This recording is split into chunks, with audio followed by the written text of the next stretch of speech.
वास्तुशास्त्र के अनुसार अपराजिता के पौधे को घर में लगाना बहुत ही शुभ माना जाता है। आप इसे प्रवेश द्वार पर यानी मेन एंट्रेंस पर भी लगा सकते हैं। जब आप घर से बाहर निकल रहे हों तो ये दाहिने हाथ को पड़ना चाहिए। इसे आप पश्चिम और दक्षिण की दिशा में कभी भी ना लगाएं, इससे घर में नेगेटिव एनर्जी आती है।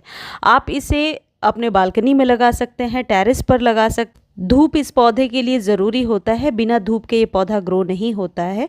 वास्तुशास्त्र के अनुसार अपराजिता के पौधे की बेल जितनी तेज़ी से बढ़ती है उतनी ही तेज़ी से उस घर में रहने वाले सदस्यों की तरक्की होती है, धन लाभ होता है और भविष्य अच्छा बनता है।